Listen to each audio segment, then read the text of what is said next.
Ladies and gentlemen, this Red Gaming Silicon video, we're going to be taking a look at the PlayStation 4 versus the PC graphics comparison. This is part of a much larger versus PS4, Xbox One and PC article. Currently we're in the preview. The final version will have a lot more stuff including frame rate and so on of the console versions. But for now, I just want to get this up because, frankly, The Evil Within is one of the more baffling titles that I've had to actually look at from a technical perspective. So if you want more information, I do suggest you click on the article link, but I will discuss a few things in my initial findings. Apologies, I'm still a little ill, so if I sound a little off, that's why. So firstly, with regards to the PC version, it definitely looks the best compared to the consoles. It's pretty much a case of multiple reasons as to why. For one, the textures do look better. And this is actually helped some by the fact that you can obviously go a higher resolution. But additionally to that, the anti-aliasing on the consoles, which I believe is some type of maybe FXAA, kind of sucks. And that's not to say that the PC version is perfect with its own inbuilt anti-aliasing solution. FXAA, MLAA, they don't really do a great job of eliminating the jaggers, and the best real option is to actually force MSAA or similar on NVIDIA control panel, and even that doesn't completely get rid of all the aliasing. It's really odd.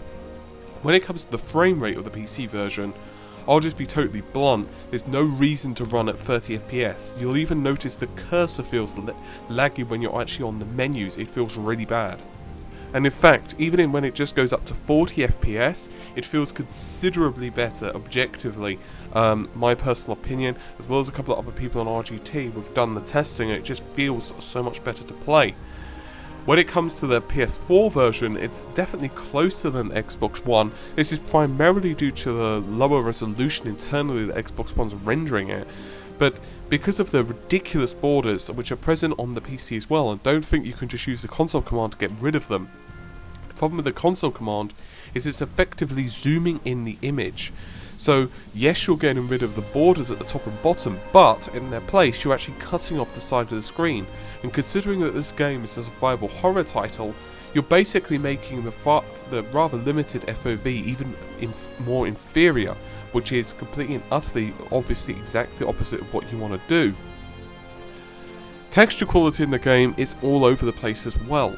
I've actually had someone who's not really technically minded actually mention that the game at some point looks like last generation. It's very difficult to argue against that. At points, the game's textures do look really bad, and this is present on all versions. The Xbox One definitely slightly more compounded, but the PC version is definitely the same as well.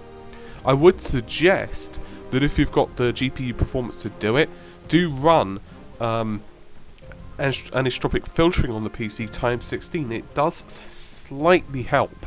Other areas, however, can look really good, like for example foliage on all the versions looks really nice, but then you've got textures on some trees that look decidedly low resolution.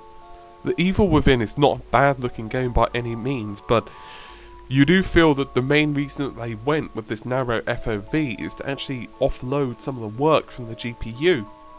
But it's kind of curious because the id Tech 5 engine is ideally suited to run at 60 FPS. You can Google that, but it's also linked in the article that's in the description, where many developers have worked on previous id Tech 5 games have said that the game is basically hard-coded, or the engine's hard-coded to run at 60 FPS. That's ideally what it was suited to do.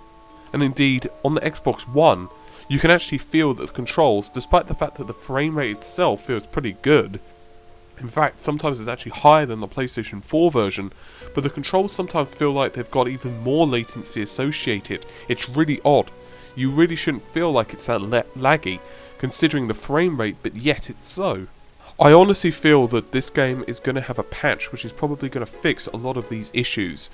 I do feel that some of it is just simply little bugs and glitches which are going to be fixed post-patch, or shall I say post-launch, but I have to say that overall the gameplay itself is still really fun and I'm enjoying it quite a bit. Anyway guys, as I said, more will be coming in the next few days when I've not struck down by the plague. Hopefully you've enjoyed this video. More information regarding frame rate and so on is in the article in the description. I'll see you soon, take care and bye for now.